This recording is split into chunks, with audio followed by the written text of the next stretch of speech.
No nanny survived 3 days with the Billionaire's twins, until she arrived and did the impossible. The ninth nanny lasted exactly 67 hours. Callum Prescott stood in his penthouse office, 40 floors above Chicago's bustling downtown, watching the elevator doors close on yet another defeated caregiver. Mrs. Patterson, a woman with 20 years of experience and glowing references, had walked out clutching her purse like a shield, mascara smudged, muttering something about impossible children and lost causes.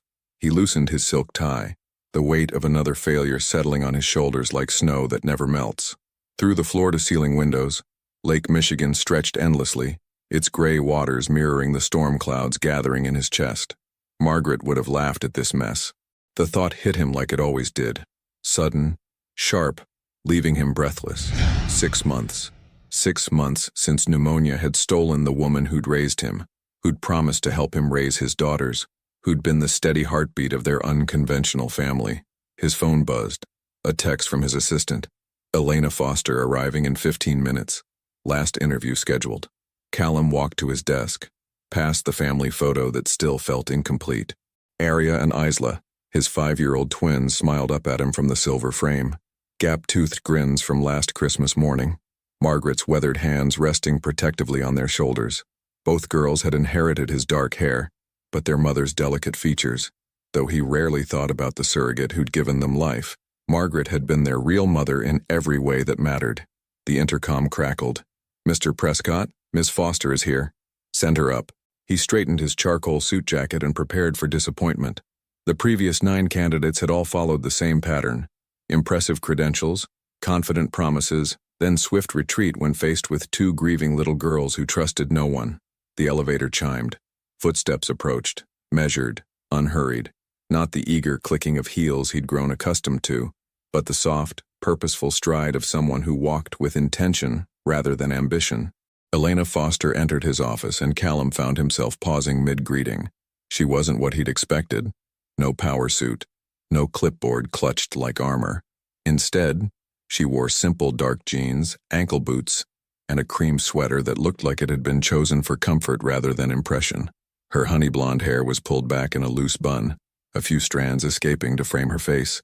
But it was her eyes that caught him off guard, forest green, direct, holding a quiet strength that seemed to see right through his carefully constructed walls.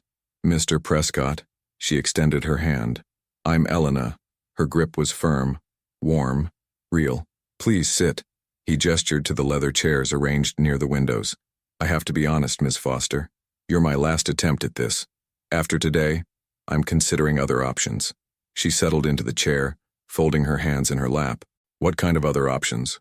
"Boarding school, full-time au pairs, maybe moving closer to family in London." The words tasted bitter. "Clearly, I'm not equipped for single parenthood. Tell me about your daughters." The question was simple, but something in her tone made him pause. Not what are their schedules or what disciplinary methods do you prefer. Questions focused on management. She'd asked about them as people. Aria is intense. She feels everything deeply, gets overwhelmed easily. Since Margaret died, she barely speaks to strangers. Isla's the opposite, angry, defiant, protective of her sister. They sleep in the same bed now, even though they have separate rooms. Elena nodded, not taking notes, just listening. They've been through 9 nannies in 6 months. The last one found them hiding in the supply closet, having covered themselves in flour. The one before that discovered they'd filled her shoes with maple syrup. "Creative problem solving," Elena murmured, and for the first time in months, Callum almost smiled. Most people call it behavioral issues. Most people haven't lost the most important person in their world. She leaned forward slightly. "Mr. Prescott, can I ask you something? What made Margaret special?" The question hung in the air like incense. Callum found himself looking out at the lake, remembering. She never tried to replace anyone. When their birth mother, when the arrangement ended after delivery, Margaret didn't step in claiming to be their real mother. She just stayed, made pancakes shaped like stars, sang off-key lullabies, let them paint her fingernails blue. His voice grew quieter. She loved them without conditions, without expecting anything in return. And now they're testing everyone to see if they'll stay too. It wasn't a question. Elena had understood something in 5 minutes that trained professionals had missed entirely. The other nannies, they came in with plans, schedules, strategies to fix the girl's behavior. But Arya and Isla don't need fixing. They need time to trust again. Callum studied her face. And you think you can provide that? I think I can try.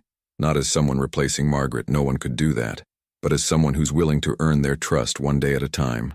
She reached into her small purse and pulled out a folded paper. Not a resume, a simple contract, handwritten. 6 months. No promises of instant results. No miracle transformations, just consistency, patience, and presence. If it's not working after that time, we part ways with no hard feelings. Callum took the paper, scanning the brief, honest terms. At the bottom, in careful script, she'd written, "Some hearts take longer to heal. That doesn't make them broken." He looked up at her, this woman who'd walked into his world with no grand gestures, no polished presentations, just quiet certainty and genuine care. "When can you start?" "Tomorrow morning if you'd like. But first," she stood smoothing her sweater, "I'd like to meet them, not as an interview or a test, just as Elena, the person who might be spending time in their home." As they walked toward the elevator that would take them down to the family floors, Callum felt something he hadn't experienced in months. Hope. Small, fragile, but undeniably real. The elevator descended, carrying them toward 2 little girls who'd learned that love could disappear without warning. Neither Callum nor Elena spoke, both lost in their own thoughts about the delicate work of rebuilding trust. The doors opened with a soft chime, and from somewhere in the apartment came the sound of muffled crying and a small voice whispering, "I want Margaret to come back." Elena had seen that look before, the way children's eyes become glass when they're preparing to break your heart before you can break theirs. The apartment's living room felt like a museum of interrupted childhood. Expensive toys sat untouched in perfect arrangements, while a small fort made of couch cushions and blankets dominated the corner. Clearly the girls' real sanctuary. The crying had stopped the moment they heard adult footsteps, replaced by an eerie silence that made Callum's jaw tighten. "Arya, Isla," he called softly, his British accent somehow more pronounced when addressing his daughters. "Someone's here to meet you." 2 identical faces peered around the edge of the makeshift fort, dark hair tangled from hiding, brown eyes wide and suspicious. They looked like miniature versions of their father, but where Callum's features were sharp with business world armor, theirs were soft with vulnerability. Elena didn't move closer. Instead, she sat down on the hardwood floor, right where she was, crossing her legs like she was settling in for story time. "Hi," she said simply. "I'm Elena." The twins exchanged a look, some twin telepathy that excluded everyone else in the room. Arya, the more sensitive one according to Callum, pressed closer to her sister. Isla, the protector, stepped slightly forward. "Are you the new babysitter?" Isla's voice carried the weight of someone much older, someone who'd learned that adults always left. "I'm someone who might spend time here if that's okay with you both." "It's not okay," Arya whispered from behind her sister. Elena nodded seriously. "That's fair. You don't know me yet." The honesty seemed to catch them off guard. Most adults would have pushed, tried to win them over with forced enthusiasm or promises. Elena simply acknowledged their feelings as valid. Callum remained standing near the kitchen island, watching this delicate dance. He'd witnessed 8 variations of this same scene. Usually it ended with tears, tantrums, or both. "The last lady brought us candy," Isla said, testing, "and stickers with our names on them." "That sounds nice," Elena replied without judgment. "We threw them away," Arya added, then immediately looked worried as if expecting punishment. "Why?" Elena's question held only curiosity, no accusation. The twins looked at each other again. In that silent conversation, some decision was made. "Because Margaret never brought us stuff to make us like her," Isla explained. "She just made us pancakes, and sang silly songs, and let us help with laundry, even when we messed it up."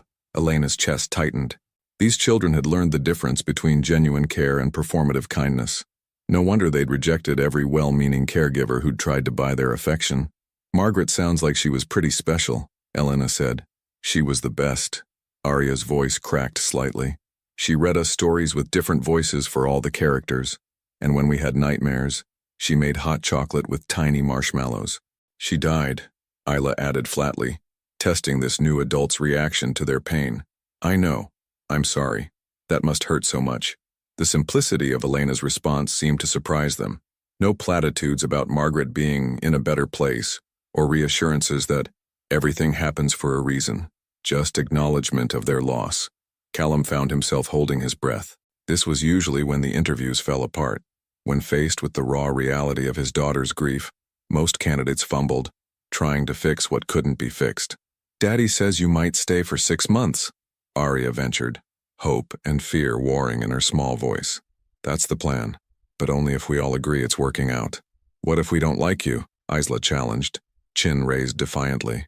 "Then we figure out why, and we either work on it together or we decide this isn't the right fit. Either way is okay." From his position across the room, Callum watched his daughters process this radical concept, an adult who gave them agency in their own lives. "Do you know how to make pancakes?" Arya asked, the first tentative step toward possibility. "I do, but probably not as well as Margaret did." "Nobody makes them like Margaret," Isla said firmly. "You're absolutely right."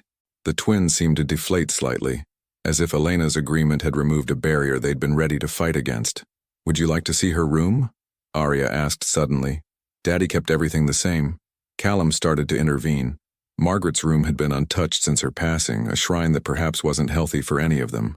But Elena caught his eye and shook her head almost imperceptibly. "If you want to show me, I'd be honored." The girls led them down a hallway lined with family photos. Elena noticed that in every image Margaret was there. Birthdays, holidays, quiet moments. This woman hadn't just been an employee. She'd been the emotional center of their world. Margaret's room was simple but warm. A worn rocking chair sat by the window. Books with bent spines filled a small bookshelf. On the nightstand, reading glasses rested next to a half-finished crossword puzzle. "She always did puzzles before bed," Arya whispered, touching the pen beside the newspaper. "She said it helped her brain get ready for dreams." Elena studied the room with the reverence it deserved. This wasn't just a bedroom. It was a life interrupted, a love story cut short. "She took care of Daddy when he was little too," Isla added. "She had pictures of him as a baby." "Really?" Elena looked at Callum, who stood in the doorway looking uncomfortable with the intimacy of this sharing. "Margaret practically raised me after my mother died," he said quietly. "She was everything." The weight of that admission hung in the air. These children hadn't just lost their caregiver. They'd lost the woman who represented continuity, security, unconditional love. And Callum hadn't just lost an employee. He'd lost the closest thing to a mother he'd had for 36 years. "Sometimes we sleep in here," Arya confessed, climbing onto the perfectly made bed. "When the nightmares get really bad. Does it help?" Elena asked, settling into the rocking chair. "A little. It still smells like her lotion, lavender and something else." "Vanilla," Callum supplied, his voice rough with memory. Elena rocked gently, the chair creaking with familiar rhythm. The twins watched her, something shifting in their posture. For the first time since she'd arrived, they looked almost peaceful. "Elena?" Isla climbed down from the bed, moving closer to the rocking chair. "If you stay, you can't sleep in Margaret's room. That's still hers." "I understand completely. And you can't throw away her things," Arya added, joining her sister. "I wouldn't dream of it. And you can't try to be her." Isla finished. The final test. Elena stopped rocking and looked directly at both girls. "I could never be Margaret. She was one of a kind. But maybe I could be Elena. Would that be enough?" The twins looked at each other, then at their father, then back at this woman who'd somehow passed every test without knowing she was being tested.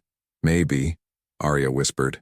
And in that single, tentative word, Callum heard the first note of hope his daughters had voiced in 6 months. Elena arrived at 6:47 a.m., 13 minutes before her scheduled start time, but not early enough to seem overeager. She stood outside the Prescott penthouse holding a thermos of coffee and a small canvas bag, watching Lake Michigan catch the first hints of dawn through the lobby's floor-to-ceiling windows. Her reflection stared back, hair pulled into a practical ponytail, wearing jeans and a soft gray cardigan. She looked like someone who belonged in a playground, not a billionaire's home. The elevator ride to the 40th floor felt longer than yesterday. When the doors opened, she was greeted not by Callum but by chaos. "I don't want to go to school," Isla's voice carried from somewhere deep in the apartment, followed by the sound of something crashing. "Arya, please come out of the bathroom. You'll be late for..." Callum's usually composed British accent was strained, fraying at the edges. Elena stepped inside, closing the door quietly behind her. She followed the sounds of domestic warfare to the kitchen, where she found Callum standing helplessly beside an overturned chair, his usually pristine business suit wrinkled, his dark hair disheveled. "Thank God," he breathed when he saw her. Isla's barricaded herself in her room. Arya's locked in the guest bathroom, and I have a board meeting in 45 minutes that I absolutely cannot miss. Through the apartment, a door slammed, followed by muffled shouting. "What triggered this?" Elena asked calmly, setting her things on the kitchen island. "I don't know. I tried to wake them up like always, told them to get ready for school, and suddenly it was World War III. He ran a hand through his hair. "This is exactly what I was talking about. They're impossible." Elena poured coffee from her thermos into 2 mugs, handing one to Callum. "They're not impossible. They're scared." "Scared of what? School? Getting dressed? Basic human functioning? Scared that while they're gone, you'll be gone too." The words hit him like a physical blow. Callum stared at her, coffee mug frozen halfway to his lips. "Every morning since Margaret died," Elena continued gently, "they've had to say goodbye to you, not knowing if you'll be here when they come back. Because the most important person in their world disappeared without warning." Another crash echoed from Isla's room, followed by Arya's voice calling from the bathroom. "I don't feel good. My tummy hurts." "The mysterious stomach aches," Callum muttered. "They started right after Margaret's funeral?" He nodded, the pieces clicking into place. "Physical symptoms of anxiety," Elena explained. "Completely normal for children processing grief." She walked toward the hallway, her voice carrying clearly but not shouting. "Arya, it's Elena. I'm here now." The crying from the bathroom quieted slightly. "I brought something in my bag that might help your tummy feel better, but only if you want to see it." Silence. Then the soft sound of a lock clicking. The bathroom door cracked open, revealing one brown eye peering out. "It's not medicine," Elena said. "I promise." Arya emerged, still in her pajamas, eyes red from crying. Elena reached into her canvas bag and pulled out a small, soft teddy bear wearing a tiny knitted sweater. "This is Benny. He used to live with me, but he's been feeling a little anxious lately. Tummy troubles, just like you. I thought maybe you two could help each other feel better." Arya took the bear tentatively, pressing her face into its soft fur. "He's warm," she whispered. "I heated him up in the dryer before I came over. Sometimes when our tummies hurt from worry, warmth helps." From down the hall, Isla's door opened a crack. Elena pretended not to notice. "Arya, do you think you could show me where you keep your school clothes? Benny's never seen a kindergarten outfit before." As they walked toward Arya's room, Isla's door opened wider. By the time they reached the closet, both twins were following Elena like curious cats. "I still don't want to go to school," Isla declared, but with less vehemence than before. "That's okay," Elena said, helping Arya choose between 2 nearly identical sweaters. "We don't have to want to do things to still do them sometimes. But what if something bad happens while we're gone?" Arya voiced the fear that had been choking them both. Elena knelt down to their eye level, still holding the little bear. "Arya, Isla, look at me. Your daddy loves you more than anything in this whole world. He's not going anywhere. But I understand why that's hard to believe right now." She pulled out her phone. "How about this? Every hour on the hour I'll send your daddy a photo. Him having lunch, him in his meeting, him working at his desk. Then when you get home you can see all the pictures and know exactly where he was all day." Callum, who had been watching from the doorway, felt his chest tighten with emotion. Such a simple solution to a complex fear. "And," Elena continued, "I'll be right here when you get back. Same place, same time, every single day. Promise?" Arya whispered. "I promise. But more importantly, your daddy promises, right, Mr. Prescott?" Callum stepped forward, crouching down beside Elena. For the first time in months, he really looked at his daughters, not as problems to be solved, but as little people carrying wounds too heavy for their small hearts. "I promise, my loves. I will always, always come home to you." Something shifted in the twins' faces. Not complete trust. That would take time, but the first crack in the wall they'd built around their hearts. 30 minutes later, Elena stood at the apartment's entrance watching Callum's driver disappear with 2 properly dressed, reasonably calm children. Isla had insisted on taking Benny the bear to school, to protect him from his tummy troubles. Callum lingered by the elevator, straightening his tie. "How did you know?" he asked quietly. "About the fear, about the pictures, about all of it?" Elena smiled softly. "I was 7 when my dad died. Car accident. For months afterward, I was terrified that my mom would disappear too. Every goodbye felt like it might be forever." Understanding dawned in his eyes. This wasn't just professional expertise. It was lived experience. Elena, Go, she said gently. Your board meeting. I'll text you the first photo in an hour. The elevator doors closed, leaving Elena alone in the quiet apartment. She walked to the kitchen, poured another cup of coffee, and began planning her day. Not a schedule of activities or structured learning, just presence, just staying. At exactly 9 a.m., she sent Callum a photo, him walking into his downtown office building, coffee in hand. At 10 a.m., him gesturing during what looked like an intense boardroom discussion. By the time she picked up the twins from school, she had 12 photos documenting their father's entire day. Look, Arya showed her sister the phone screen as they rode the elevator up. Daddy eating a sandwich. He stayed. And he's coming home soon, Isla added, something like wonder in her voice. When Callum walked through the door that evening, he found his daughters doing homework at the kitchen island while Elena stirred something that smelled like heaven on the stove. Daddy, both girls ran to him, but for the first time in months, they weren't clinging desperately.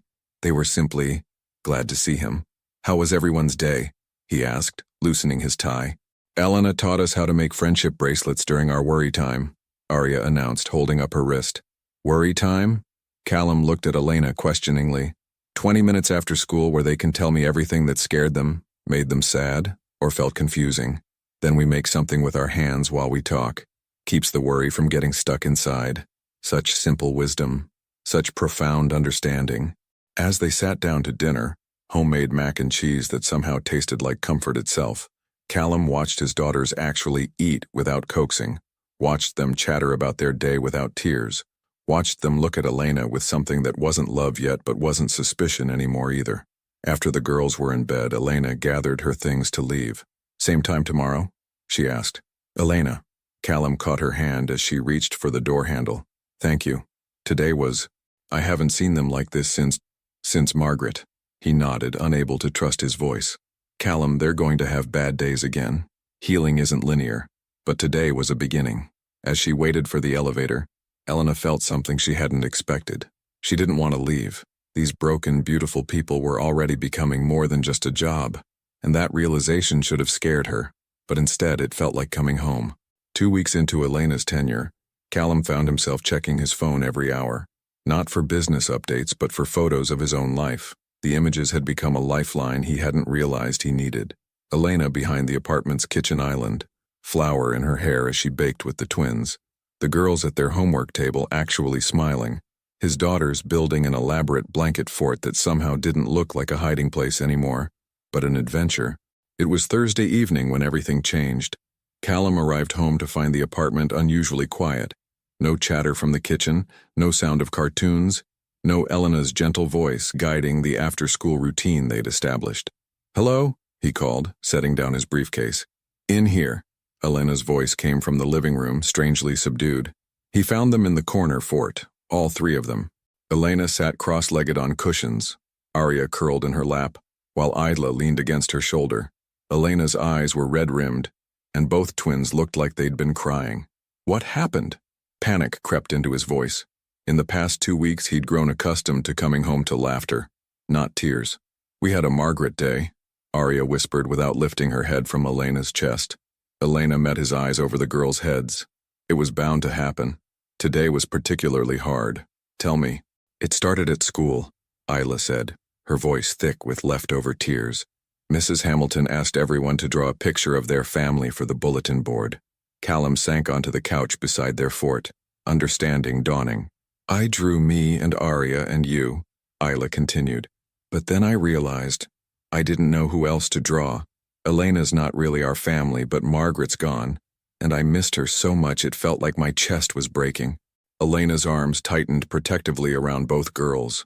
So I drew Margaret anyway, Arya added, with angel wings. And Mrs. Hamilton asked why there was an angel in my family picture, and I had to explain that Margaret died, and then I started crying in front of everyone. Callum felt his heart crack. These were the moments he'd been dreading, the inevitable collision between their new normal and the persistent ache of loss. Both girls came home pretty upset, Elena explained quietly. We've been talking about it. What did you tell them?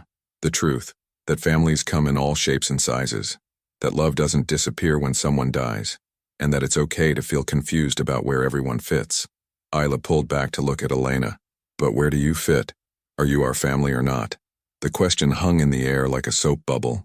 Beautiful, fragile, ready to burst with the wrong breath.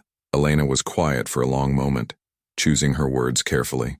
I think, she said finally, that families aren't just about blood or papers or official titles. They're about people who choose to love each other, take care of each other, and stick around even when things get hard. Like Margaret did, Arya said. Exactly like Margaret did. And like you're doing now, Isla added, something like wonder in her voice. Elena's breath caught. If you want me to be part of your family, then yes, I'd be honored. Callum watched this exchange with emotions he couldn't name. For 2 weeks he'd seen Elena's professional competence, her gentle wisdom with his daughters. But now he was witnessing something deeper, genuine love growing in real time. Daddy? Arya looked at him with serious brown eyes. Is it okay if Elena is family, even though she's not Margaret? The question gutted him. His 5-year-old daughter was asking permission to love again, to risk her heart on another person who could leave. Sweetheart, he said, his voice rough with emotion. Love isn't like a pie where you run out of pieces. Your heart is big enough to love Margaret forever, and still have room for Elena. Really? Really? And yes, if Elena wants to be part of our family, she's more than welcome. Elena felt tears threatening again. I would love that. All of you. Even when we're sad about Margaret? Isla asked. Especially then. Missing someone you love isn't something you get over. It's something you carry with you. And families help each other carry the heavy things. That evening, after the girls were finally asleep, Callum found Elena cleaning up the kitchen. She'd insisted on making dinner despite the emotional afternoon. Grilled cheese and tomato soup. Comfort food that tasted like hugs. You didn't have to stay late, he said, taking the dish towel from her hands. I wanted to. Today was hard for all of us. They worked in comfortable silence, him washing while she dried. It felt domestic in a way that should have alarmed him, but instead felt perfectly natural. Elena, can I ask you something personal? She looked up from the plate she was drying. Of course. Earlier, when Isla asked if you were family, you didn't hesitate. Most people would have deflected, kept professional boundaries. Most people haven't fallen in love with your daughters. The words hung between them, honest and unguarded. Elena immediately blushed, realizing how that sounded. I mean, I know what you meant, Callum said softly, and I'm grateful. They needed someone to love them without reservation. They're easy to love. They're not, actually. They're complicated and wounded and sometimes impossible. But you see past all of that to who they really are. Elena set down the dish, leaning against the counter. Can I tell you something? I was terrified that first day. I've worked with grieving children before, but never in their home. Never this intensively. I was afraid I'd make things worse. And now I can't imagine being anywhere else. The admission surprised them both. Elena had meant to keep things professional, maintain healthy boundaries. But somewhere between bandaging scraped knees and reading bedtime stories and holding 2 little girls while they cried for their lost Margaret, those boundaries had dissolved. The girls asked me today if you were going to fire me when the 6 months are up, she said quietly. Callum's hands stilled in the soapy water. What did you tell them? That I hoped not. That I'd like to stay as long as you'll have me. He turned to face her fully, soap bubbles dripping from his hands.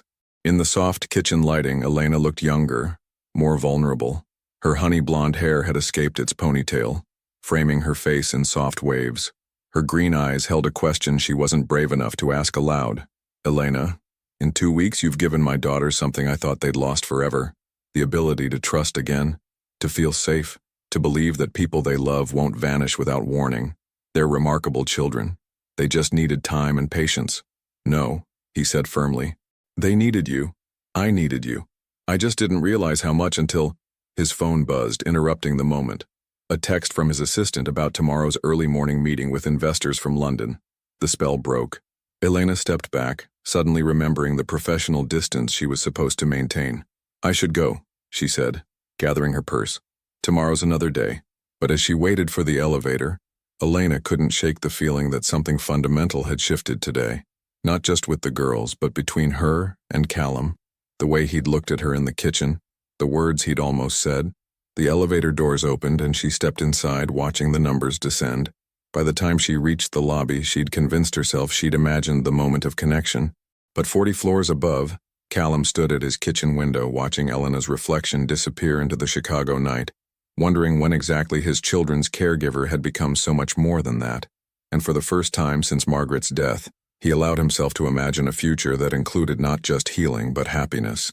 At 2:17 a.m., Elena's phone exploded with sound, a ringtone she'd assigned specifically for emergencies. She jolted awake in her small studio apartment, heart hammering as she saw Callum's name on the screen.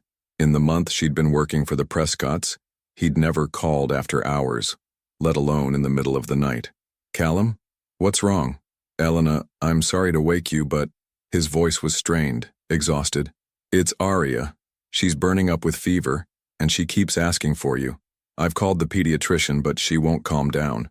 She's been crying for an hour straight." Elena was already pulling on clothes, phone pressed between her ear and shoulder. "How high is her temperature?" 103.2. "The doctor said to bring her to the emergency room if it goes any higher, but she's fighting me every time I try to move her. She keeps saying she wants Elena. I'm on my way, 20 minutes. Elena, you don't have to. I'm already leaving." The Uber ride through empty Chicago streets felt eternal. Elena stared out at the city lights, remembering her own childhood fevers, how desperately she'd wanted her mother during those scary, disorienting nights. For Aria to ask for her instead of her father spoke to a bond deeper than either of them had realized. The penthouse elevator had never moved so slowly. When the doors opened, she could hear Aria's distressed cries echoing through the apartment. Elena found them in the master bedroom. Callum sitting on the edge of his king-size bed in rumpled pajamas, hair disheveled, holding a sobbing, feverish 5-year-old who kept pushing him away. "Elena." Aria's voice was hoarse but filled with relief. She reached out with both arms and Elena immediately scooped her up, feeling the alarming heat radiating from the little body. "Hey, sweet girl. I'm here now." Elena settled into the armchair beside Callum's bed, Aria clinging to her like a lifeline. "You feel pretty awful, don't you?" Aria nodded miserably against Elena's shoulder. "Everything hurts, and I kept having scary dreams, and Daddy tried to help, but I wanted you." Over Aria's head, Elena met Callum's eyes. He looked devastated, not just by his daughter's illness, but by her rejection of his comfort. "Where's Isla?" Elena whispered, still sleeping somehow. "She's always been a heavier sleeper." Callum ran a hand through his hair. "Elena, I don't understand. She's never preferred anyone over me before. Even with Margaret, when she was sick, she always wanted her dad. Illness makes children regress emotionally," Elena explained softly, stroking Aria's damp hair. "Sometimes they want the person who makes them feel most safe in the moment. It's not about love, it's about comfort." But even as she said it, Elena felt the weight of Aria's trust, the responsibility of being this child's emotional anchor. "The medicine should be kicking in soon," Callum said, checking his watch. "I gave her ibuprofen 40 minutes ago." Elena felt Aria's forehead, still burning but not quite as intensely. "Let's try a lukewarm bath. Sometimes that helps bring the fever down and makes them more comfortable." They moved to the master bathroom, where Callum filled the oversized tub with tepid water while Elena helped Aria out of her sweat-soaked pajamas. The little girl was listless now, the fight gone out of her as the fever peaked.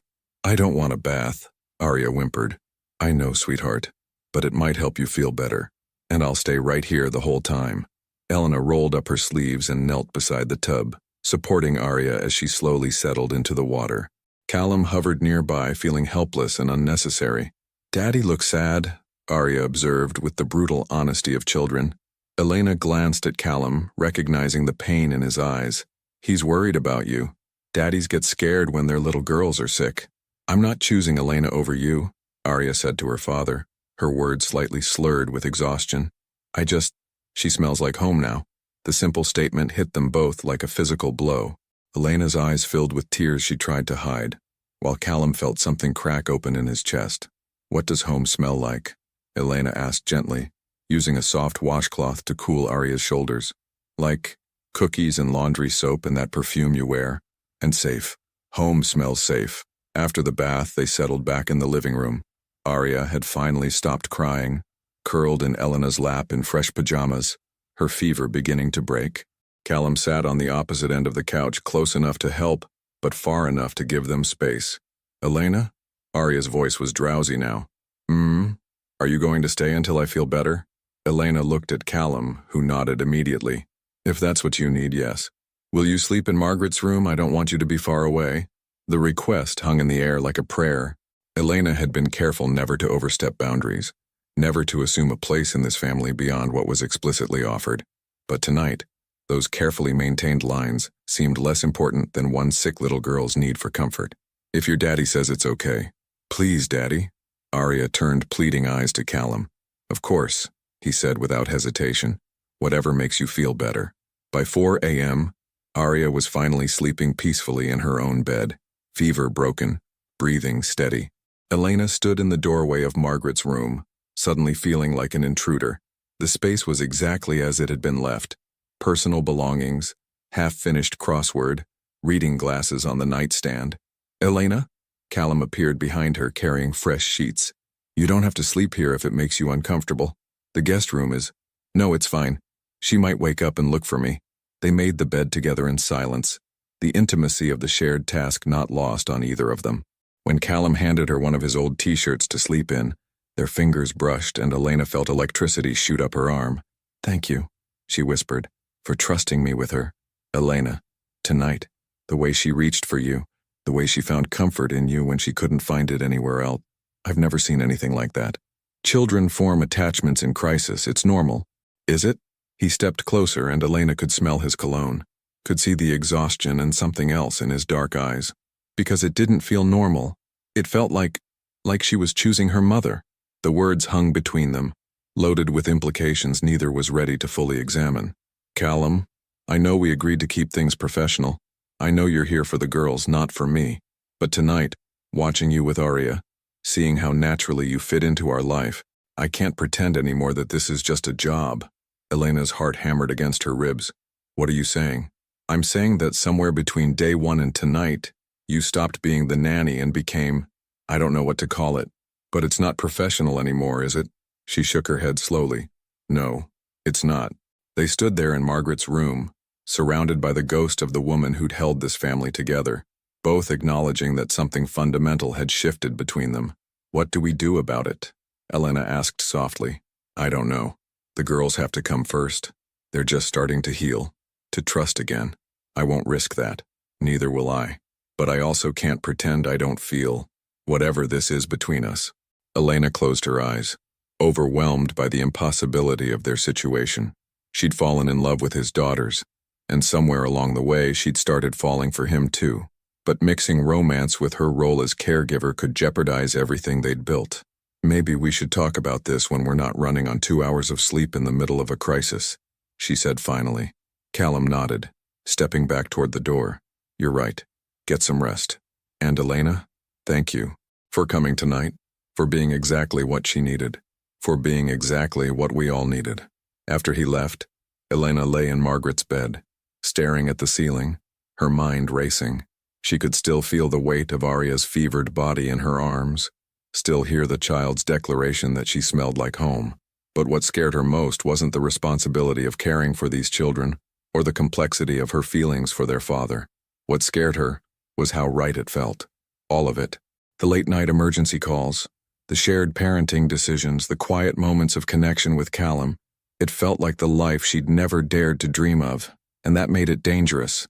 Because if she let herself believe this could be real, if she let herself hope for a future with this broken, beautiful family, what would happen when reality intruded? When Callum decided mixing business with pleasure was too risky? When the 6-month contract ended, and she was expected to simply walk away? Outside Margaret's window, Chicago began to wake up, the sky lightening with the promise of dawn.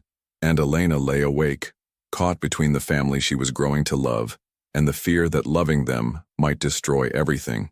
3 days after the fever incident, Elena found herself watching Callum make pancakes and wondering when exactly her heart had decided to betray every professional boundary she'd ever set.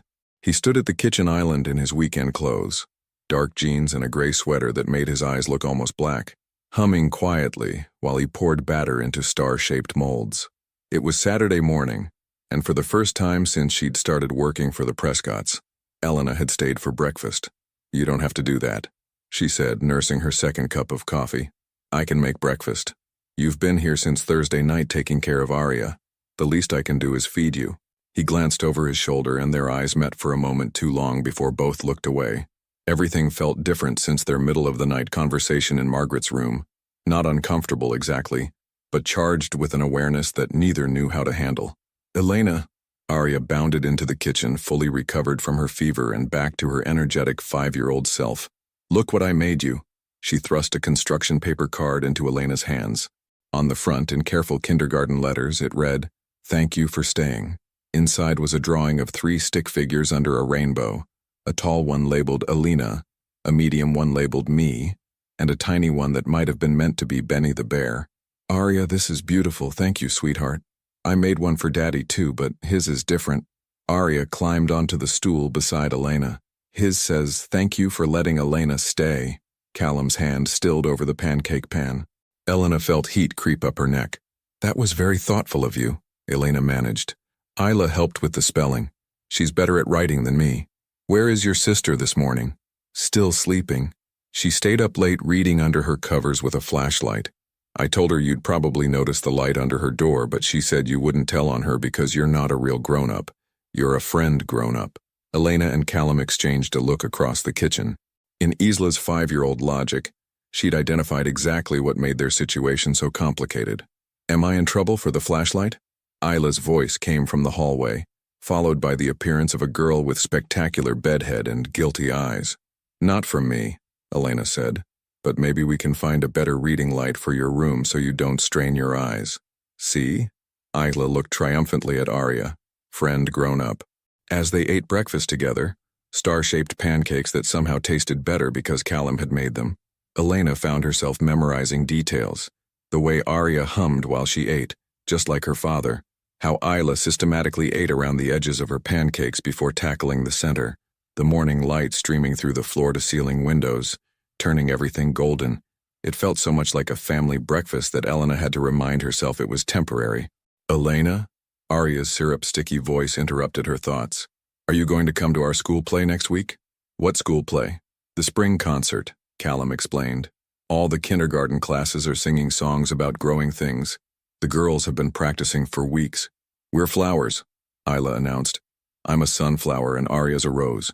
That sounds wonderful. I'd love to come if it's okay with your daddy. Please? Arya turned pleading eyes to Callum. All the other kids' mommies and daddies will be there.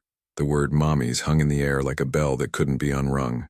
Elena felt her chest tighten, while Callum's jaw tensed almost imperceptibly. Of course Elena can come, he said carefully, if she wants to. After breakfast, while the girls played in their room, Elena helped Callum clean up the kitchen. They worked in the comfortable silence they'd developed, but the unspoken conversation from Thursday night hummed between them. Elena, Callum said finally, hanging up the dish towel. About the other night. Daddy? Isla appeared in the kitchen doorway holding her tablet. Can we video call Grandpa William? I want to show him my loose tooth. Of course, love.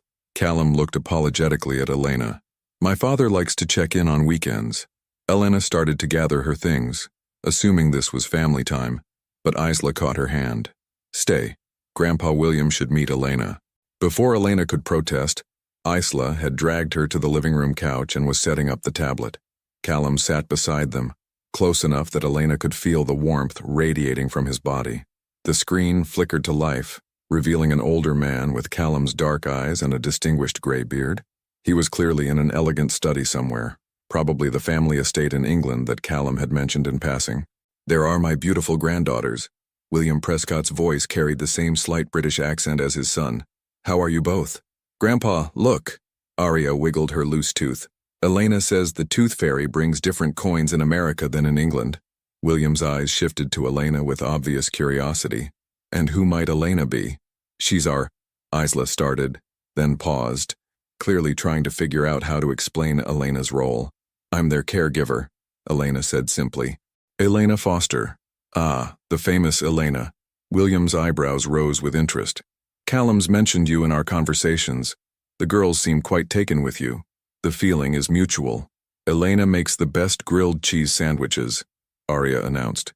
And she knows how to braid hair in a fishtail and she doesn't get mad when we're loud. She stayed all night when I was sick, Isla added. And she sleeps in Margaret's room sometimes when we have bad dreams. Elena felt Callum tense beside her. This was exactly the kind of boundary blurring that made their situation so complicated. Margaret was very special to our family, William said gently, his eyes holding Elena's through the screen. It sounds like you're helping the girls through a difficult time. I'm trying to. Grandpa, Arya interrupted. Elena might come to our school play. She's never seen us sing before. How wonderful. I'm sure you'll both be magnificent. William's attention returned to Elena. And how are you finding Chicago, my dear? I know it's quite different from... Forgive me, where are you from originally? Portland, Oregon. And I love Chicago. It's been an adventure. Something in her tone made Callum look at her sharply, but Elena kept her expression neutral. After they ended the call, the girls ran off to play, leaving Elena and Callum alone again. I should apologize for that, Callum said. The girls don't understand boundaries when it comes to family calls. It's fine. Your father seems lovely. He's curious about you. I may have mentioned your name more than I intended in our recent conversations. Elena felt her pulse quicken. What did you tell him? That you're exceptional. That the girls have bonded with you in a way I've never seen before. And, Callum hesitated, then decided on honesty, that I'm grateful for you in ways that go beyond professional. The admission hung between them, brave and terrifying.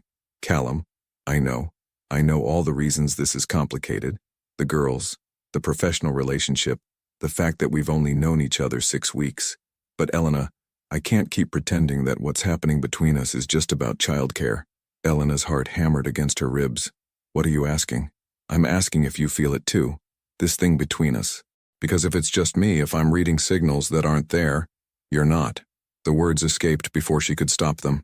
You're not reading signals that aren't there. Relief flooded his features. Then what do we do?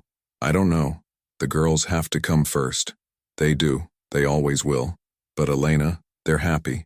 For the first time since Margaret died, they're genuinely happy. You've given them that. And what happens if this thing between us goes wrong? What happens to them then? It was the question that had been keeping her awake at night, the fear that made her stomach clench with anxiety. I don't know, Callum admitted. But I do know that pretending these feelings don't exist isn't working either. The girls are perceptive. They can sense the tension. Before Elena could respond, Arya and Isla came racing back into the living room, chasing each other with plastic dinosaurs and filling the space with laughter. Elena, will you play dinosaurs with us? Arya demanded, holding up a purple T-Rex. Please? Isla added. You can be the pterodactyl. She flies. Elena looked at these two little girls who'd wrapped themselves around her heart, then at their father who was watching her with an expression of hope and fear and something deeper. Of course I'll play dinosaurs, she said, accepting the plastic pterodactyl. But as they settled onto the living room floor for an elaborate prehistoric adventure, Elena couldn't shake the feeling that they were all flying into uncharted territory, and she had no idea where they were going to land. The Lincoln Elementary School auditorium buzzed with the particular energy of proud parents armed with smartphones, ready to capture every off-key note of their children's performance. Elena smoothed her navy dress nervously as she and Callum found seats in the third row. She'd changed clothes 3 times that morning, unsure what was appropriate for a school event that felt suspiciously like a family milestone.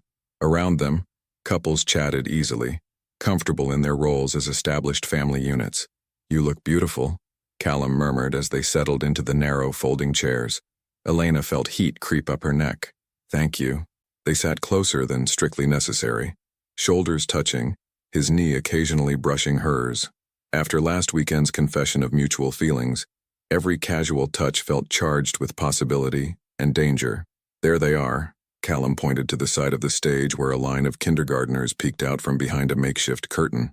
Elena spotted Arya immediately, yellow petals attached to a green headband making her look like a sunflower, just as promised. Isla stood beside her sister, taller petals creating a cheerful rose costume. Both girls scanned the audience until they found Elena and Callum, then waved enthusiastically. Elena!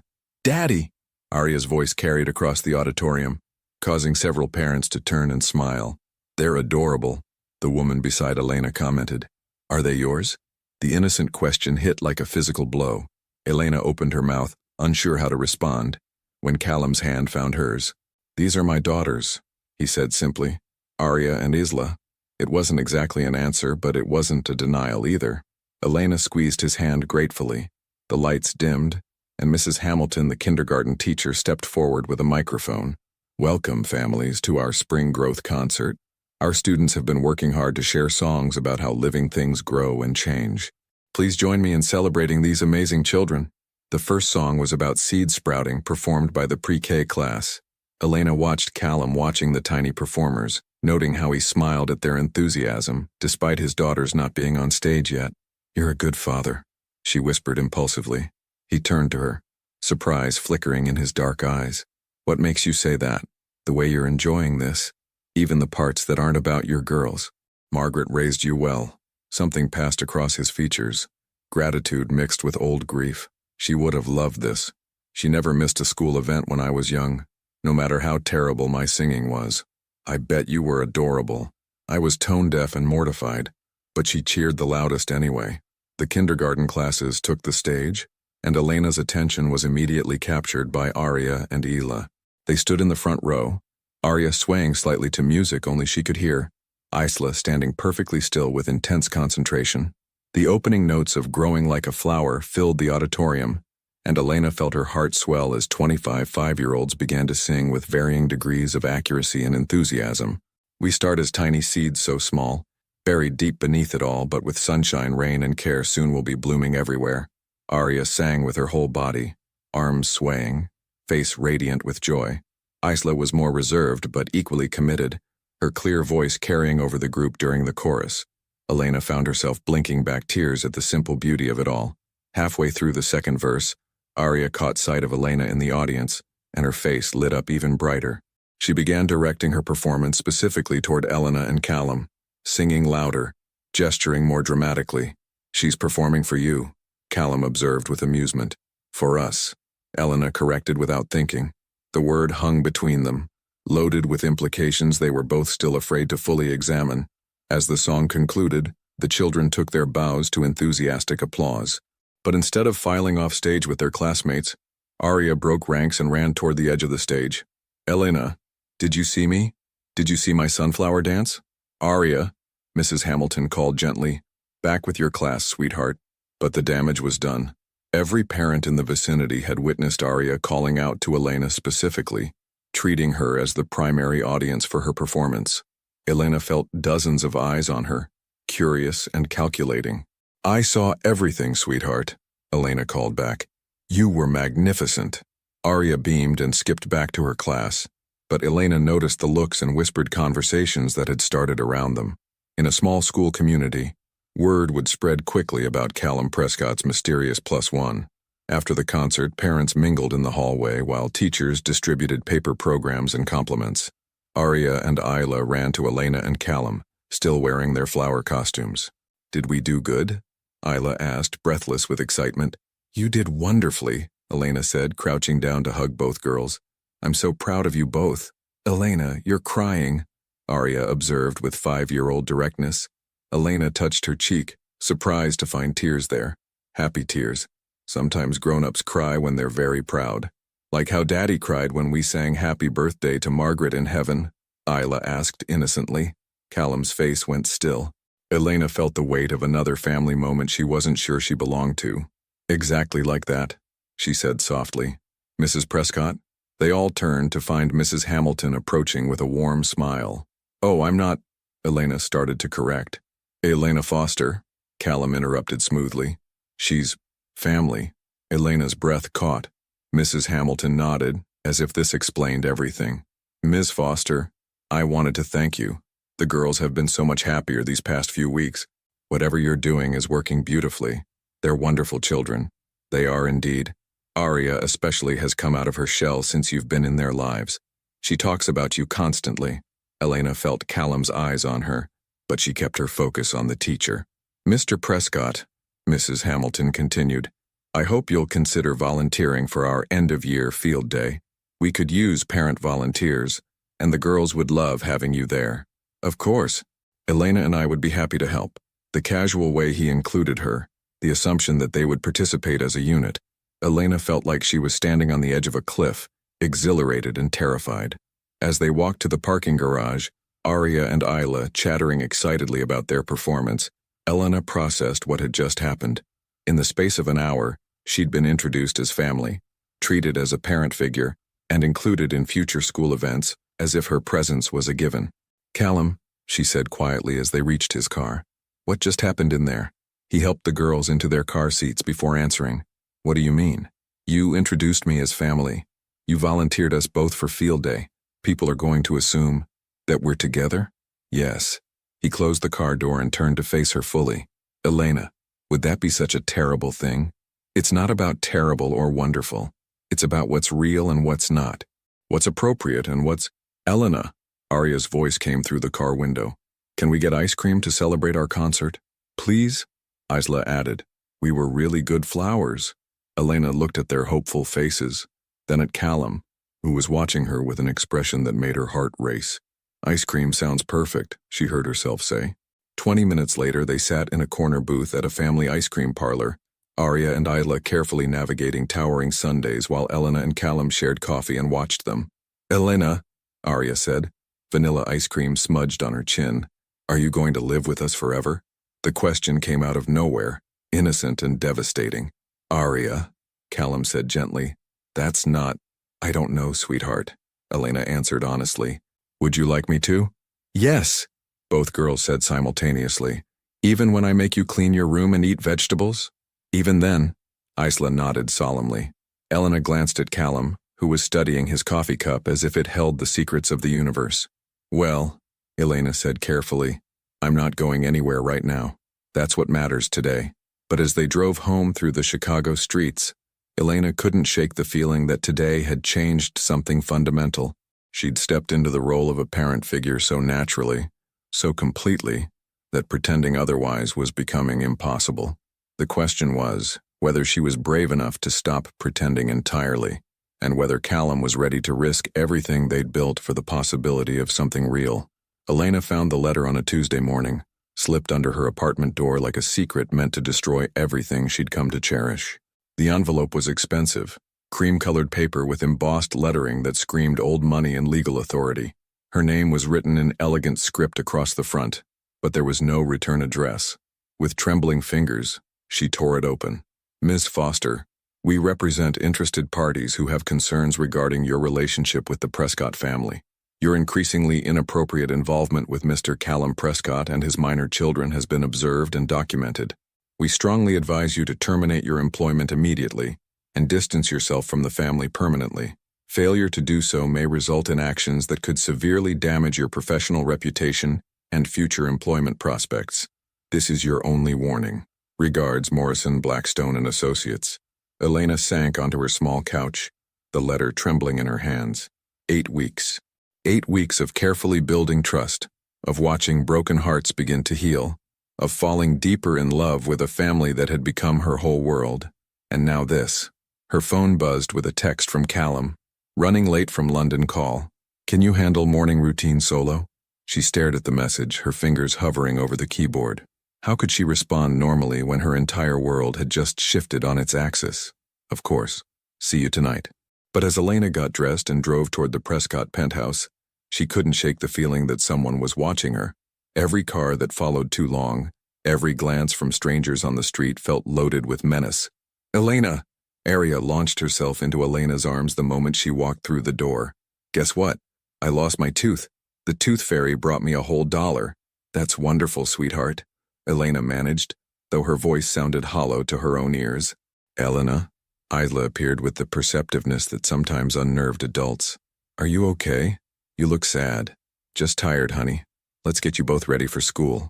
But throughout the morning routine, making breakfast, braiding hair, checking backpacks, Elena felt like she was moving underwater. Every interaction felt simultaneously precious and final, as if she was already saying goodbye. The day dragged endlessly. Elena cleaned the apartment with manic energy, trying to outrun her thoughts. She organized the girls' art supplies, folded laundry that was already folded, and stared at her phone, willing Callum to call early. When the girls came home from school, they sensed something was wrong immediately. Elena, you're being weird, Isla announced with 5-year-old bluntness. You keep looking at us like we're going to disappear. And you haven't smiled all day, Arya added, settling into Elena's lap with the directness that had become second nature. Not even when I showed you my spelling test with all the gold stars. Elena's arms tightened around the little girl, breathing in the familiar scent of school soap and childhood sweetness. I'm sorry, babies. I'm just having a complicated day. Is it because of the mean letter? Isla asked innocently. Elena's blood turned to ice. What mean letter? The one that made you cry this morning. We saw you reading it by the door when we were getting our shoes. Elena felt the world tilt sideways. If the girls had seen her reaction, if they'd noticed her distress. Sometimes grown-ups get mail that makes them worry, Elena said carefully. But it's not about you two. You haven't done anything wrong. Is someone trying to take you away from us? Arya's voice was small, fragile. The direct question hit Elena like a physical blow. These children had already lost the most important person in their world. They'd watched 9 nannies come and go, and now they were sharp enough to sense that another abandonment might be coming. I don't want anyone to take you away, Isla said fiercely. You belong with us. Elena's voice cracked. I love being with you both, so much. Then stay, Arya said simply. Just stay forever. Elena held them both, feeling her heart break into pieces. How could she explain to 2 5-year-olds that love wasn't always enough, that sometimes invisible forces could destroy the most beautiful things? When Callum arrived home that evening, he found them curled together on the living room couch, Elena reading Charlotte's Web while the twins listened with rapt attention. How are my favorite ladies? He asked, loosening his tie. Daddy! Both girls ran to him, but Elena noticed how they kept glancing back at her, as if afraid she might vanish if they looked away too long. Elena's been sad all day, Arya reported with the honesty of children. She got a mean letter that made her cry. Callum's eyes shot to Elena, sharp with concern. What letter? Elena's stomach clenched. She'd hoped to find a way to handle this herself, to protect him and the girls from whatever storm was coming. But hiding from Callum felt impossible when his daughters had already exposed her distress. Can we talk after dinner? She said quietly. The meal was strained, despite Elena's attempts at normalcy. The girls sensed the tension between the adults and grew increasingly clingy, insisting on sitting closer to Elena, touching her arm throughout dinner as if anchoring her to them. After they'd gotten the twins ready for bed, Elena and Callum finally found themselves alone in the kitchen. Elena pulled the letter from her purse with shaking hands. Callum read it twice, his face growing darker with each word. Morrison, Blackstone and Associates, he said finally. I know that firm. They represent some of the most ruthless corporate families in Chicago. He looked up at Elena, understanding dawning. Someone hired them to investigate you, to threaten you. But who? And why? I have my suspicions. Callum's jaw tightened. There are people in my business circle who've been curious about my personal life lately, especially since the school concert. Elena sank into a kitchen chair, suddenly exhausted. People saw us together. They're making assumptions. Let them make assumptions. What we have is real, Elena.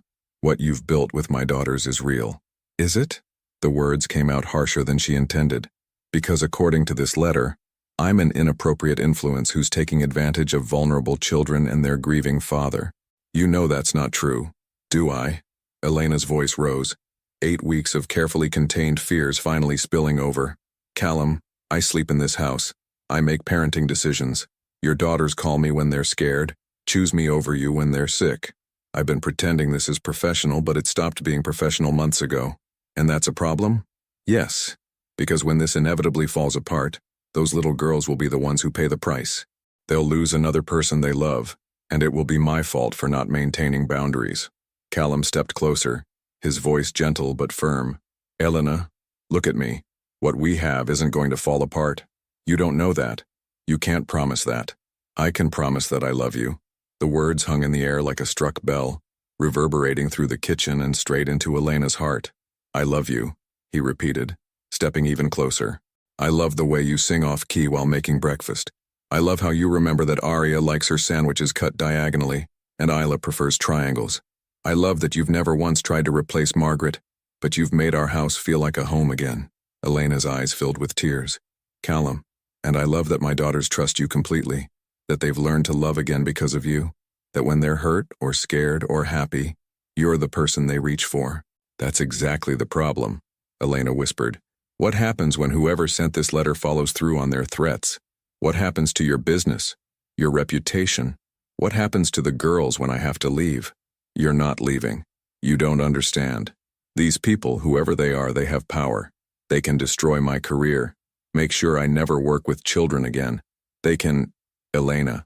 Callum cupped her face in his hands, forcing her to meet his eyes. I have power too, more than whoever is trying to intimidate you. and I will use every resource I have to protect you to protect us. And if you can't, for the first time, uncertainty flickered in his dark eyes, because they both knew that some battles couldn't be won with money or influence. Some enemies struck from shadows and some wounds were too deep to heal. Then we'll face whatever comes together, he said finally, as a family. Elena wanted to believe him. She wanted to trust that love could conquer faceless threats and social expectations and the complex reality of their situation.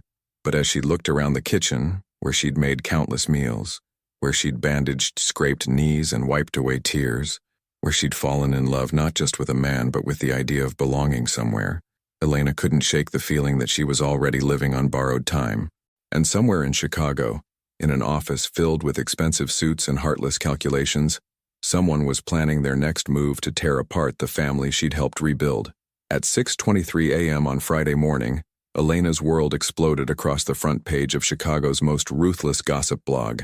She stared at her laptop screen in her small kitchen, coffee growing cold in her hands as the headline blazed in bold letters. Billionaire's nanny, gold digger, or genuine love? Inside the scandalous romance that has Chicago's elite talking.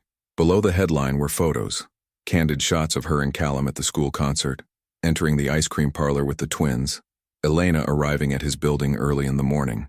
Someone had been watching them for weeks, documenting their every interaction. Her phone started ringing. Unknown number. Elena Foster? The voice was young, eager. This is Jenny Martinez from Channel 7 News. We'd love to get your comment on the story about you and Callum Prescott. Elena hung up, her hands shaking. Another call, another reporter, then a text from Callum. Don't go online. Don't answer unknown calls. I'm handling this. But it was too late. Elena was already scrolling through the article, watching her private life dissected with surgical precision. Sources close to the Prescott family reveal that Elena Foster, 28, moved into the billionaire's penthouse under the guise of child care, but quickly began an intimate relationship with her employer. She's been there every night for weeks, claims an anonymous source. The children are completely attached to her.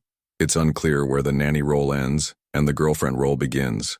Foster, a former elementary school teacher from Portland, Oregon, has no formal nanny training or credentials.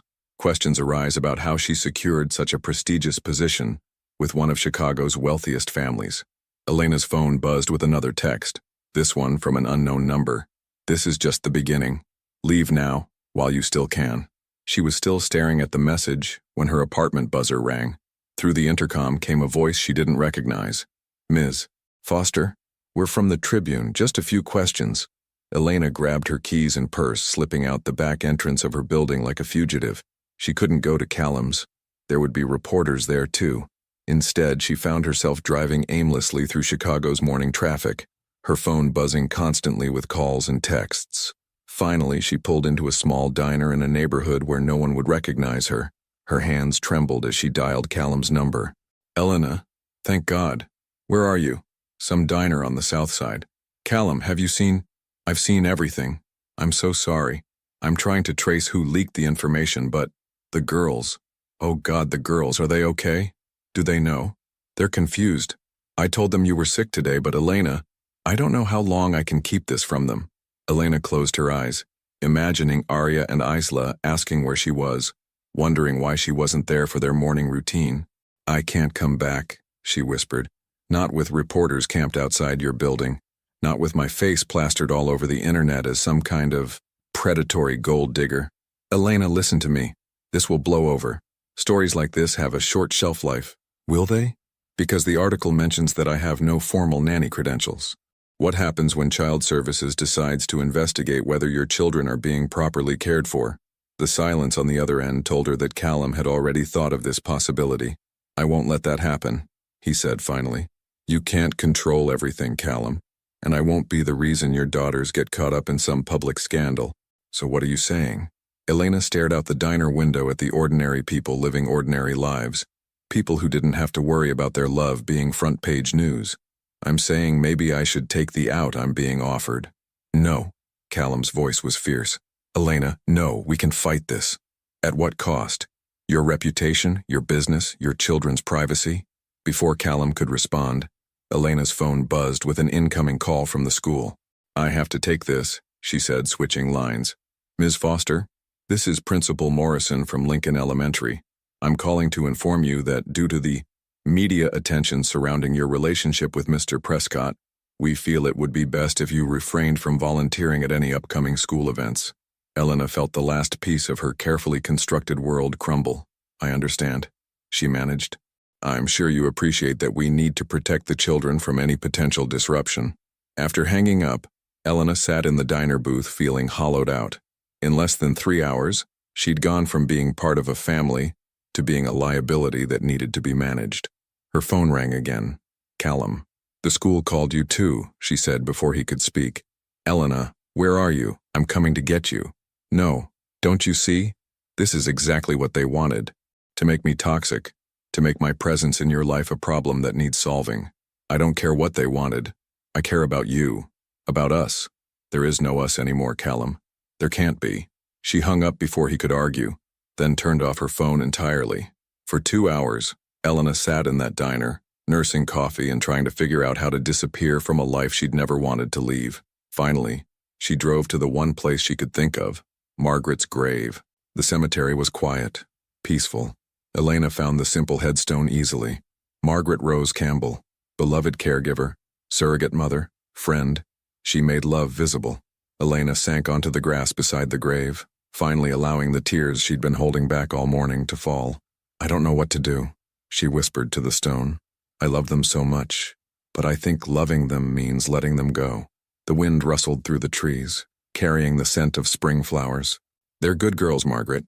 Arya's reading chapter books now, and Isla learned to ride a bike without training wheels. They still miss you, but they're healing. And Callum, he's a better father than he thinks he is. He just needed to remember how to trust his heart. Elena pulled out her phone, staring at the dozens of missed calls and messages. Among them, a new text from Arya, sent from Callum's phone. Elena, are you really sick? Daddy looks sad and I'm scared. Please come home. The message broke her heart into pieces. Elena typed slowly. I love you so much, sweet girl. Take care of your sister and your daddy for me. She was about to hit send when footsteps approached behind her. I thought I might find you here. Elena turned to see Callum walking across the grass, his usually immaculate appearance disheveled, his face etched with worry and determination. How did you mentioned visiting Margaret's grave once. It seemed like the kind of place you'd go when the world fell apart. He sat beside her on the grass, not touching but close enough that she could feel his warmth. Elena, I know who's behind this. She looked at him sharply. Victoria Hensley. She owns a chain of luxury hotels that competes directly with mine. We've been in negotiations for a merger that would have made her very wealthy. But I pulled out last month when I discovered some ethical issues with her business practices. So this is revenge. This is a calculated attack designed to destabilize my personal life and by extension my business focus. She knows that my family is my weakness, so she's targeting you to get to me. Elena felt a flicker of anger pierce through her despair. I'm collateral damage in some corporate war. You're the woman I love who's being used as a weapon against both of us. Elena stared at Margaret's headstone, trying to process this information. Knowing who's behind it doesn't change anything, Callum. The damage is done. The story is out there. My daughters are asking when Elena is coming home. They don't understand why you're not there. Arya cried herself to sleep last night, and Isla refused to eat breakfast this morning. Elena's resolve wavered. They'll adjust. Children are resilient. Are they? Because it seems to me like we're about to put them through another abandonment, another loss of someone they love. And this time it's by choice. The words hit like physical blows. Margaret wouldn't have run, Callum said quietly. Margaret was family. I'm just your family too. You became family the moment Arya called for you during her fever. You became family when Isla trusted you with her nightmares. You became family when you helped 2 broken little girls learn to love again. Elena closed her eyes, overwhelmed by the weight of the decision before her. What are you asking me to do, Callum? I'm asking you to come home. I'm asking you to fight for us, for them. I'm asking you to trust that love is stronger than whatever Victoria Hensley and her lawyers can throw at us. Elena looked at Margaret's grave one more time, then at the man beside her who was offering her a choice between safety and love, between protecting herself and protecting the family she'd come to cherish. If I come back, she said slowly, if we fight this, there's no guarantee we'll win. No, Callum agreed, but there's a guarantee we'll lose if we don't try. Elena's phone buzzed with another message from the twins. "Please come home, Elena. We need you." And in that moment, Elena realized that running away wouldn't protect the girls from heartbreak. It would guarantee it. Elena stood at the threshold of the Prescott penthouse, her key trembling in her hand, knowing that whatever happened next would change everything forever. It had been 3 days since the cemetery, 3 days since Callum's plea for her to come home and fight, 3 days of hiding in cheap motels while reporters camped outside her apartment, 3 days of missed calls from worried friends, 3 days of her heart breaking every time she thought about Arya and Isla, wondering where she'd gone. This morning, everything had changed. Victoria Hensley had made a critical mistake. Elena pushed open the apartment door to find Callum pacing in the living room, his phone pressed to his ear, his voice sharp with barely controlled fury. "Yes, I understand the implications, David. File the lawsuit immediately. I want her and her entire legal team to understand that threatening my family was the worst decision she ever made." He looked up as Elena entered, relief flooding his features. "She's here," he said into the phone. "I'll call you back." "Elena!" Two voices screamed her name simultaneously as Arya and Isla came running from their bedroom, launching themselves into her arms with such force that she staggered backward. "We thought you were gone forever," Arya sobbed into her shoulder. "Daddy said you were sick, but we knew something bad happened," Isla added, her small arms wrapped around Elena's waist like a vice. Elena knelt down to their level, drinking in their faces, thinner than she remembered, with dark circles under their eyes that spoke of sleepless nights and worry too heavy for 5-year-olds to carry. "I'm so sorry I was away," Elena whispered, smoothing Arya's tangled hair. "I'm so sorry you were scared. Are you back for real? Or are you going to disappear again?" Isla's question was direct, fearless, demanding truth. Elena looked over their heads at Callum, who was watching with an expression of hope and terror. "I'm back for real," Elena said firmly. "If you'll have me. Forever and ever?" Arya needed the promise stated clearly. Forever and ever. Both girls erupted into tears, relief, joy, and residual fear all tangled together. Elena held them until their sobs subsided into hiccups, until they'd convinced themselves she was solid and real, and not going anywhere. "Girls," Callum said gently, "why don't you show Elena what you made for her while she was away?" They raced off to their room, leaving Elena and Callum alone for the first time in 3 days. "You came back," he said softly. "Victoria Hensley made a mistake. She went after the girls directly." Callum's face darkened. "What do you mean?" Elena pulled out her phone, showing him the screenshot she'd captured before deleting the original message. "She had someone send this to the school, claiming I had a history of inappropriate relationships with employers. She tried to get child services to open an investigation into whether your children were safe in my care." Callum's hands clenched into fists. That vindictive, but she overplayed her hand. "When I called Principal Morrison to ask about the allegations, she admitted they'd received an anonymous tip with detailed personal information about me that could only have come from a private investigator. Information that happened to be completely fabricated. Which means we have evidence of harassment, defamation, and filing false reports with government agencies. Your lawyers are going to have a field day." Callum stepped closer, his eyes intense. "Elena, this is going to get ugly before it gets better. Victoria has resources, connections. She's not going to go down quietly.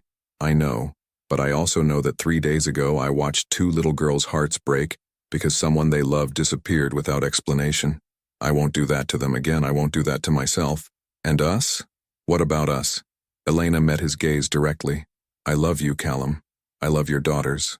I love the life we've built together, even if it's messy and complicated and apparently newsworthy. If you want to fight for this family, then I'm fighting with you." Before Callum could respond, the twins returned carrying a large poster board covered in crayon drawings, glitter, and stickers.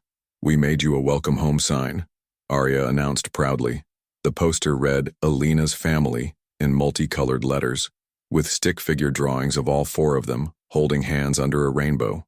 In the corner, someone had carefully drawn a 5th figure with wings and a halo labeled "Margaret Watching." Elena's eyes filled with tears. "It's the most beautiful thing I've ever seen. Isla said we should include Margaret because she's still part of our family even though she's in heaven," Arya explained. "And you're part of our family even though you're not our mom," Isla added with 5-year-old logic. "But maybe you could be our Elena mom?" "Elena mom?" Elena repeated, her voice catching. "Like how Margaret was our Margaret mom. Different from a regular mom, but still a mom." Elena looked at Callum, who was watching this exchange with wonder and love radiating from his face. "I would be honored to be your Elena, Mom," she said solemnly. Both girls cheered, then immediately began planning where to hang their welcome home sign. As they debated locations with the seriousness of interior designers, Callum pulled Elena aside. "There's something else," he said quietly. "I've been doing some thinking while you were gone. About us, about the future, about what we want this family to look like." Elena's heart began to race. "The 6-month contract expires next week," he continued. "I know. I don't want to renew it." Elena felt the world tilt sideways. "Callum, I want to tear it up completely. I want you here not as an employee but as family. I want you here because you choose to be, because this is your home too." "What are you saying?" Callum took her hands in his thumbs tracing gentle circles on her palms. "I'm saying that I want to build a life with you. A real life with no contracts or professional boundaries or questions about where you fit. I want you to be my partner in raising these girls.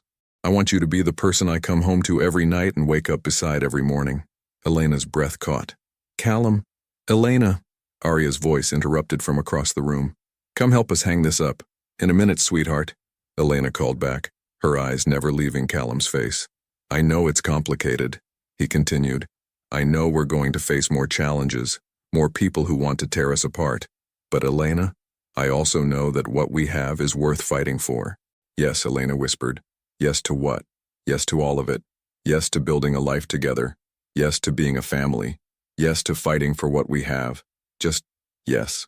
Callum's smile was radiant. He cupped her face in his hands, leaning down to kiss her gently. Their first real kiss, soft and full of promise and hope. "Elena, Daddy," Isla's impatient voice broke them apart. "We need you to reach the high spot." They turned to find both girls watching them with knowing smiles. "Are you going to get married?"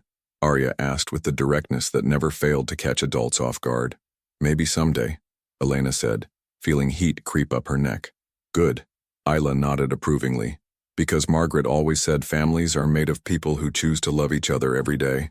"She said that?" Callum asked softly.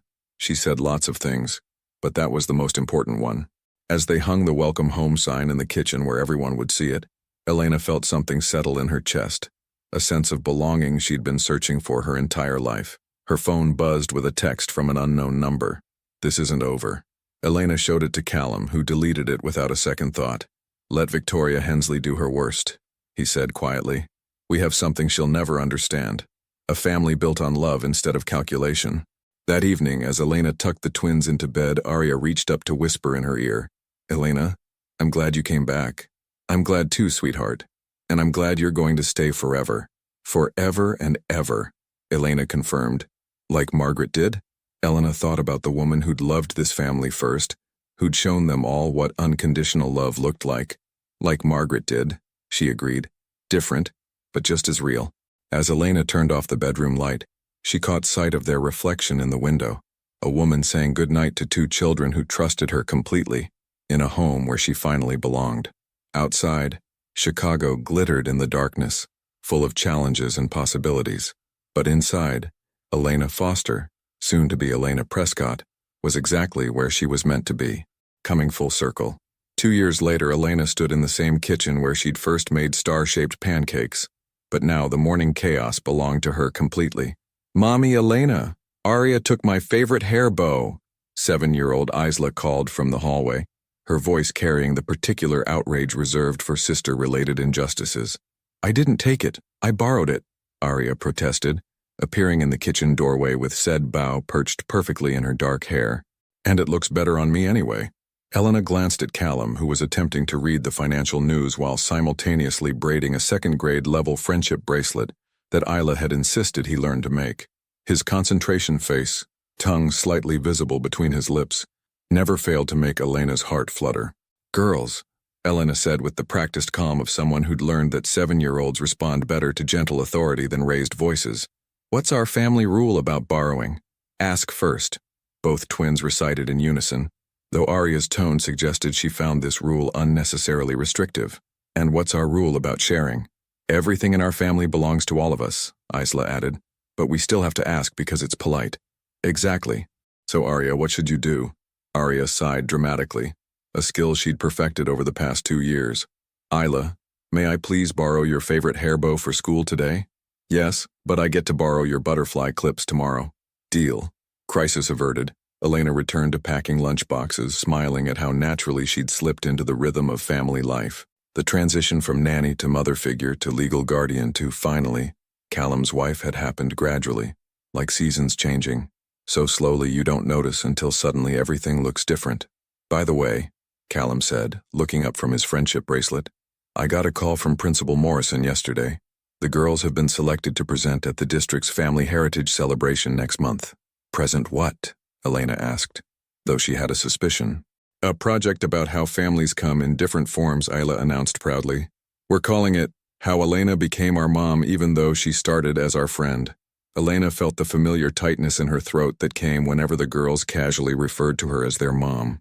It had started about a year ago, begun by Aria during a parent-teacher conference when she'd introduced Elena to her new teacher as My Mom, Elena. The teacher had accepted this without question, and somehow that simple moment had made it official in ways that paperwork never could. And we're going to tell everyone about Margaret too, Aria added, spreading peanut butter on bread with the focused intensity of a master craftsman. Because she's the one who taught Daddy how to love us, and then she sent you to teach us how to love again. Elena blinked back tears. Even now, 2 years later, the girl's matter-of-fact wisdom about love and family could catch her completely off guard. That sounds like a beautiful project, she managed. Mrs. Patterson said we should bring photos, Isla continued, including ones of Margaret and our wedding and the day you officially adopted us. The adoption. Elena touched the simple gold necklace Callum had given her on that day 6 months ago, a delicate chain with 2 small birthstones representing Aria and Isla, and a tiny star for Margaret. The legal process had been surprisingly straightforward, especially after Victoria Hensley's harassment lawsuit had been settled in their favor. But the emotional weight of signing papers that made her officially responsible for these 2 remarkable children had left Elena sobbing in the courthouse bathroom, while Callum rubbed her back and murmured reassurances. Don't forget the picture of Margaret's room, Aria added thoughtfully. Elena paused in her lunchmaking. Margaret's room? The one we took before we turned it into the baby's room. So everyone knows we didn't just forget about her. Elena's hand instinctively moved to her still flat stomach, where a tiny life had been growing for 12 weeks. They'd only told the girls last month, once they'd passed the first trimester, and their reactions had been everything Elena could have hoped for. A real baby? Isla had whispered, eyes wide. Like, a baby that will live here with us? A baby that will be your little brother or sister, Callum had explained. Will you love the baby more than us? Aria had asked with the heartbreaking directness that children possessed. Love isn't like pizza, Elena had told them, using an analogy she'd learned from a parenting book. When you love more people, you don't get smaller pieces.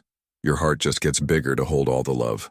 Now, watching the girls pack their backpacks with the casual efficiency of second graders, Elena marveled at how naturally they'd accepted the idea of becoming big sisters.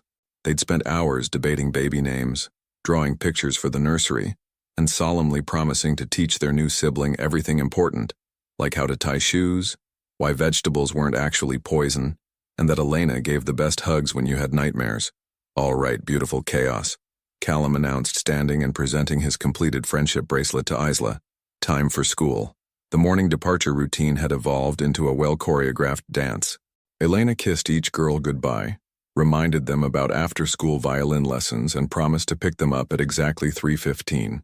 Callum grabbed his briefcase and the travel mug of coffee Elena had prepared, kissing her thoroughly before heading out to manage his hotel empire. I love you, Mrs. Prescott, he murmured against her lips. I love you too, Mr. Prescott. After they left, Elena stood in the quiet kitchen, her hands resting on her stomach, taking in the beautiful chaos of the life they'd built. Aria's art project materials scattered across the counter, Isla's library books stacked by the door, Callum's reading glasses forgotten beside his coffee cup, the family calendar covered in different colored pens tracking school events, business trips, doctor appointments, and playdates. This was the life she'd never dared to dream of. Messy, complicated, absolutely perfect. Her phone buzzed with a text from her sister in Portland. How's the pregnancy going? Are you glowing yet or just nauseous? Elena smiled, typing back. Both. The girls are convinced I'm growing a future astronaut. Callum keeps buying pregnancy books and leaving them strategically around the house. And you? How are you handling it all? Elena paused, looking around the kitchen where she'd fallen in love with a family that had needed her as much as she'd needed them. I'm happy, she typed, scared and excited and overwhelmed and grateful, but mostly just really, really happy. Margaret would be proud, her sister responded, and Elena felt the familiar bittersweet pang that came with thoughts of the woman who'd started this story. Elena walked to the living room, where a new photo had been added to the family gallery last week, their wedding picture. It had been a small ceremony in the penthouse, with just close family and friends. The girls had been Elena's bridesmaids, wearing matching lavender dresses and carrying tiny bouquets. But Elena's favorite detail had been the single empty chair in the front row, draped with a beautiful shawl that had belonged to Margaret, honoring the woman whose love had made this family possible. At 2:30, Elena drove to Lincoln Elementary for pickup, arriving early as she always did. She parked in the same spot she'd used for 2 years and watched other parents gathering, marveling at how completely she belonged here now. No one questioned her presence anymore. No one wondered about her relationship to the Prescott twins. She was simply Aria and Isla's mom, the woman who volunteered for field trips and knew both girls' favorite snacks and could braid hair in 17 different styles. Elena! Both girls spotted her the moment they emerged from the building, running toward her with the unbridled joy that made every school pickup feel like a reunion. How was school? Elena asked as they buckled themselves into their car seats, a skill they'd mastered but still sometimes needed help with when the straps were particularly stubborn. Amazing, Aria announced. I got picked to be the narrator in our class play about recycling. And I got 100% on my math test, Isla added. Mrs. Rodriguez said I should consider joining the advanced math group next year. Elena felt the familiar surge of pride that came with their accomplishments, small and large. I'm so proud of both of you. Should we celebrate with ice cream before violin lessons? Yes, they chorused, then immediately began debating flavors. As they drove through Chicago streets now familiar as home, Elena caught sight of her reflection in the rearview mirror. She looked different than she had 2 years ago, more confident, more settled, wearing the particular glow that came from knowing exactly where you belonged. Elena? Aria's voice interrupted her thoughts. Do you think Margaret knows about the baby? I think she knows about everything, Elena replied. And I think she's happy for all of us.